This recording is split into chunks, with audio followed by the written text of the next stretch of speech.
नमस्कार दोस्तों। सुरेन हिंदी क्लास में आज हम पढ़ते हैं समकालीन साहित्यकार लीलाधर जगुड़ी। लीलाधर जगुड़ी समकालीन साहित्यकार हैं और असिस्टेंट प्रोफेसर हिंदी के पाठ्यक्रम में भी शामिल हैं।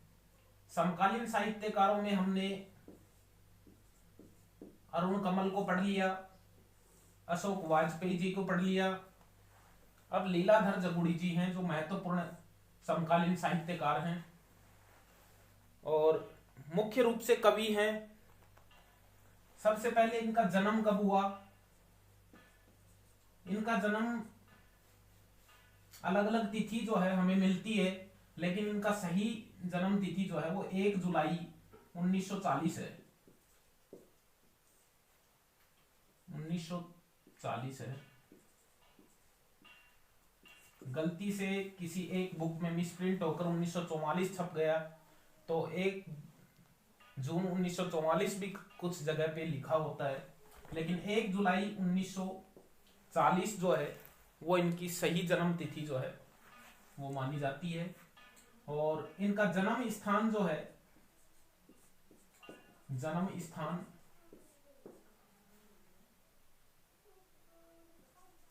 धनगन गांव है। धनगन गांव, जिला टिहरी, जिला टिहरी उत्तराखंड में हुआ था। बताया जाता है कि सन 1913 में गंगा की बाढ़ में इनके पूर्वजों का घर जो है वो बह गया था और इनके जन्म तक, इनके बचपन तक जो है परिवार जो है वो आर्थिक तंगी से गुजरता रहा और सेना की नौकरी से लेकर चौकीदार की नौकरी तक का कार्य जो है वो लीलाधर जी ने किया है। इनके कविता संग्रह बहुत प्रसिद्ध हुए हैं। साहित्य अकादमी पुरस्कार भी इनको मिला है। के बिड़ला फाउंडेशन के तहत मिलने वाला व्यास सम्मान भी जो है वो इनको मिला है। तो हम इनके कविता संग्रह पढ़ते हैं। कविता संग्रह कौन कौन से हैं? वह कविता संग्रह जिनके लिए इनको सम्मान भी मिले हैं।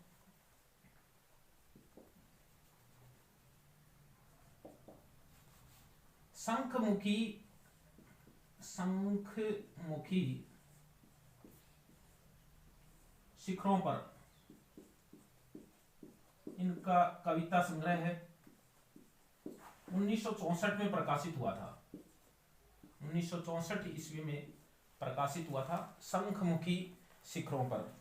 इनका अगला दूसरा कविता संग्रह जो है वो नाटक जारी है।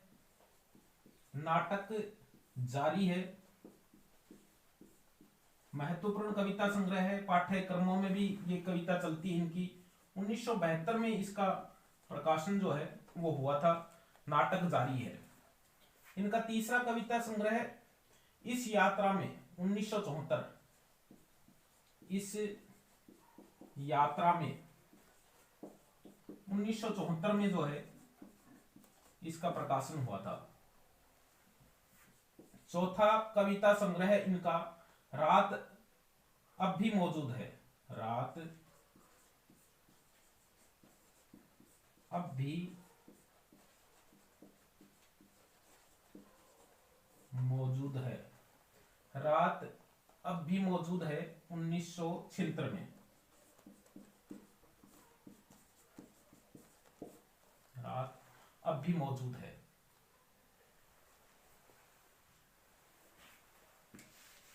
पांचवा कविता संग्रह, पांचवा कविता संग्रह इनका है बची हुई पृथ्वी। बची हुई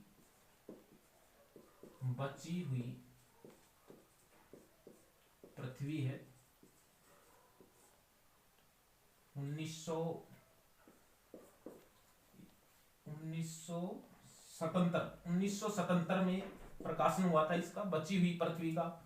और छठा कविता संग्रह घबराए हुए शब्द 1981 में। घबराए हुए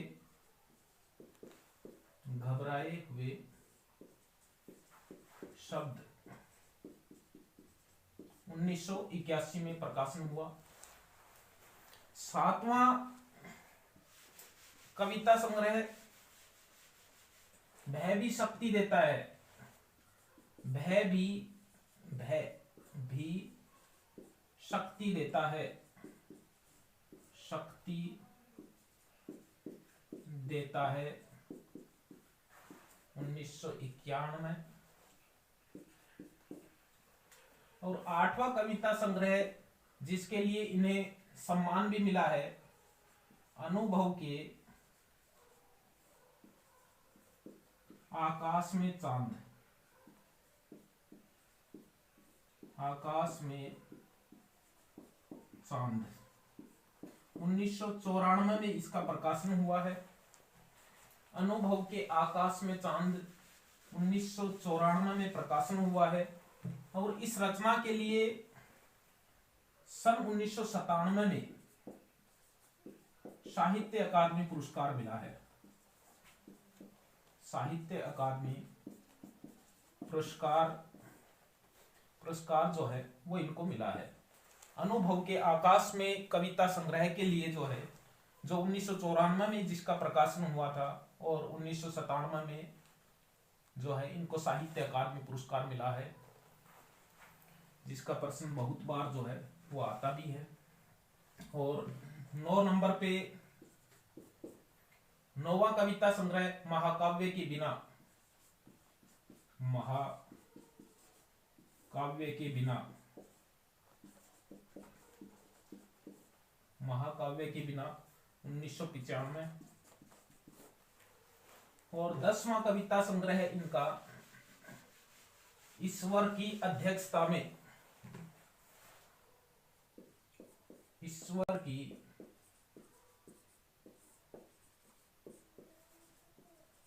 अध्यक्षता में 1999 में प्रकाशन हुआ था। खबर का मुंह ढका है, खबर का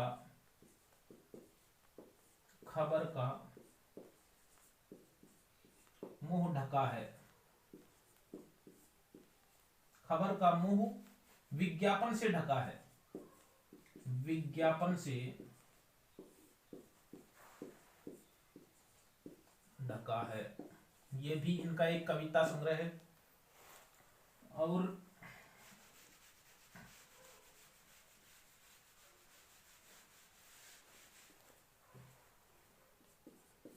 इनका 2013 में एक कविता संग्रह प्रकाशित हुआ था, जितने लोग उतने प्रेम, जितने लोग, इसका प्रश्न आ भी सकता है, जितने लोग उतने प्रेम। क्यों? क्योंकि ये 2013 में इसका प्रकाशन हुआ और 2018 में 28वां व्यास सम्मान मिला है, व्यास सम्मान मिला है 2018 में। जितने लोग उतने प्रेम रचना के लिए जो 2013 में जिसका प्रकाशन हुआ, उसको 28वां व्यास सम्मान 2018 में मिला है। साहित्य अकादमी मिला है, व्यास सम्मान मिला है 28वां। 2004 में इन्हें पद्मश्री भी मिला है, 2004 में पद्मश्री से भी सम्मानित हुए हैं।